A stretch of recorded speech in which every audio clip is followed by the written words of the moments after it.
নমস্কার বন্ধুরা, কেমন আছেন আপনারা? সান্তনা রান্নাঘরের চ্যানেলে স্বাগত জানিয়ে শুরু করব আজকের পর্বে। বন্ধুরা, চলে এসেছি রান্নার জায়গায়। নিহারের বাবা মাছ ধরতে গেছিল, অনেক মাছ পেয়েছে আর সব লাইলন টিকা। একটা সব থেকে বড় পেয়েছে, দিয়ে তাই এই মাছ নিয়ে এসেছি। আজকে রান্না করব উচ্ছে দিয়ে আর মাছ দিয়ে করব। তা আপনারা সম্পূর্ণ পর্বটার সাথে থাকবেন, আশা রাখছি ভালো লাগবে। এখন আমি উচ্ছেগুলো কেটে নেব। অনেক মাছ পেয়েছে, মানে কেজি তিনেক তো বটেই, কিন্তু এত মাছ তো আর আনা যায় না। অল্প কিছু মানে দিয়ে দিয়েছে একজনকে, আর নিয়ে এসছে। তা এই কতগুলো নিয়ে এসছি। বড় আছে, যে 2 পিস বড় আছে, আর এই দেখুন এইরকম সাইজ। তা এইগুলো দিয়ে আমি আজকে উচ্ছে দিয়ে রান্না করব। আর দুটো পোনা মাছ আছে, এই যে এই মাছ দুটো আমি বড়া করব। কেননা আলু সিদ্ধ করতে দিয়েছি, আলু সিদ্ধ দিয়ে বেসন দিয়ে আর এই মাছের কাঁটা ছাড়িয়ে আমি বড়া করব। তা আমি এখন কাটাকুটি করে নিই। আর এতদিন তো চিংড়ি মাছ দেখেছেন, এখন এই যে এই বিভিন্ন রকমের মাছ বললাম না দামোদরে, এখন এই যে শুধু লাইলন টিকা মাছ এত হয়েছে নদীতে। দিয়ে দুবার মানে কারেন্ট জাল ভাটা দিয়েছে, তাতেই কেজি তিনিক হয়ে গেছে। উচ্ছে নিয়েছি, এই উচ্ছে দিয়ে রান্না করব। ভালো লাগে উচ্ছে দিয়ে। আর উচ্ছেগুলো কিন্তু খুব বড় নয়, ওই জন্য একটা করে মাঝে ফাড়া দিয়ে দিয়ে রেখে দেবো, এই যে এরকম করে। উচ্ছে দিয়ে লাইলন টিকা মাছ দিয়ে রান্না করে একবার খেয়ে দেখবেন, দারুণ লাগে। যে কোনো মাছেই দিলে ভালো লাগে।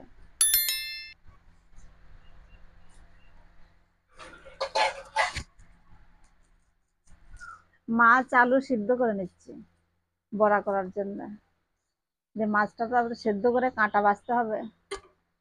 শিল নোড়া নামিয়ে নিলাম, এবার বেটে নেব। মাছটা সেদ্ধ হয়ে গেছে, তুলে নিলাম। মাছটা সেদ্ধ হয়ে গেছে, এবার আমি কাঁটা ছাড়িয়ে নেব।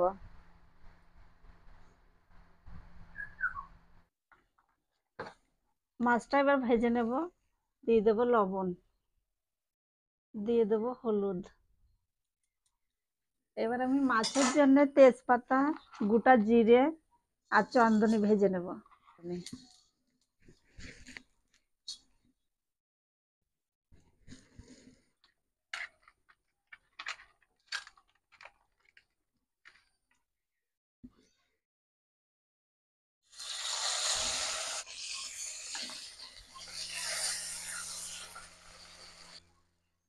মাছ ভাজা হয়ে গেছে, তুলে নেব।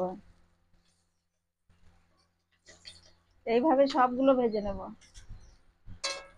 মাছ কিছু ভাজা হয়ে গেছে, এবার বড় মাথাটা ও একাই কড়াই জুড়ে নিয়েছে। মাছের মাথাটা দিয়েছি, এবার ভাজা হতে হতে আমি বড়ার জন্য মাছটা কাঁটা ছাড়িয়ে নিয়েছি। এবার আমি আলু চটকে দিলাম।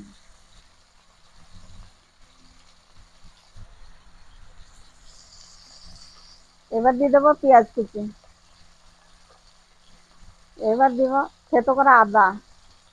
এবার দেবো লঙ্কা কুচি। দেবো স্বাদ মতো লবণ।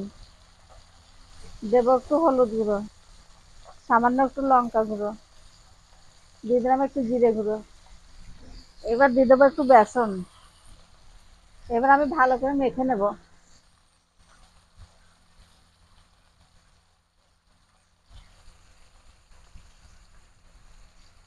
খুব সুন্দর করে মেখে নিয়েছি। ভাজা মশলাটা বেটে নিচ্ছি।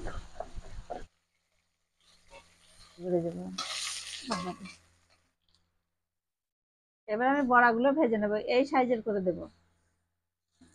বেশ সুন্দর করে ছোট ছোট করে আস্তে আস্তে জাল দিয়ে মুচমুচো করে ভেজে নেবো, ভাত দিয়ে খেতে দারুণ লাগে।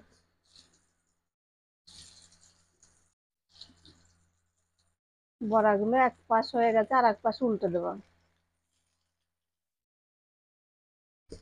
বড়া ভাজা হয়ে গেছে, খুব সুন্দর করে ভেজে নিয়েছি, এই যে লাল লাল করে।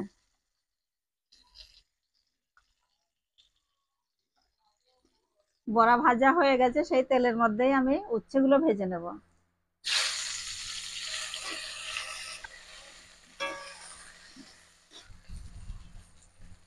এর মধ্যে দিয়ে দেবো স্বাদ মতো লবণ, দিয়ে দেবো একটু হলুদ গুঁড়ো।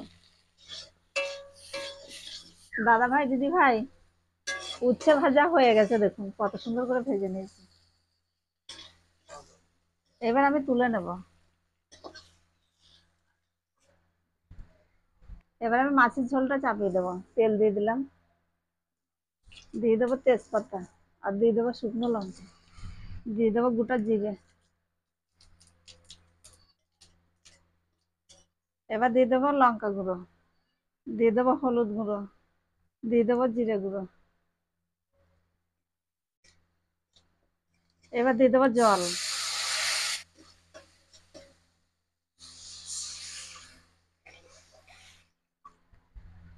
এবার দিয়ে দেবো স্বাদ মতো লবণ। ঝোলটা ফুটে গেছে, আমি দিয়ে দিলাম উচ্ছে ভাজাগুলো। এবার দিয়ে দেবো মাছ।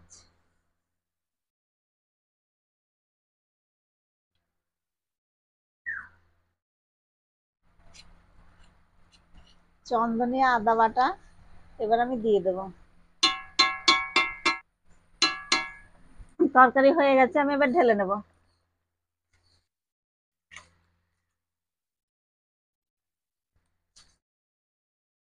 দিদি ভাই, রান্না তো হয়ে গেছে, তা বসে পড়েছি। আজকে নিহারের বাবা তো বাড়িতে নাই, ও গেছে বর্ধমানে।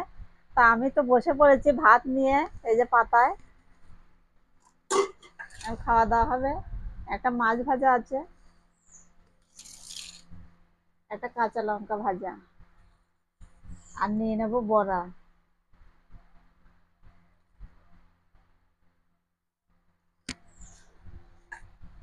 গেল।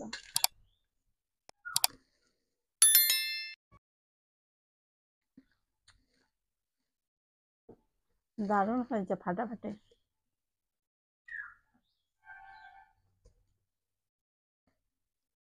এত সব নিয়ে কি বসে থাকা যায় দিদি ভাই? ওই জন্য বসে পড়েছি, আর কথা বলতে পারছি না। যা সব খাবার আছে আজকে।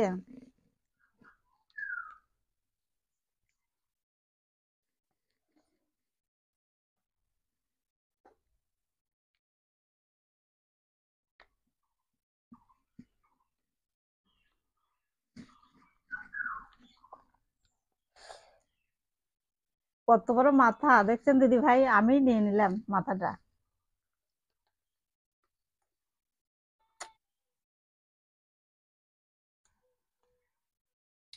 দারুণ দিদি ভাই, নদীর মাছ তো বিশাল টেস্ট।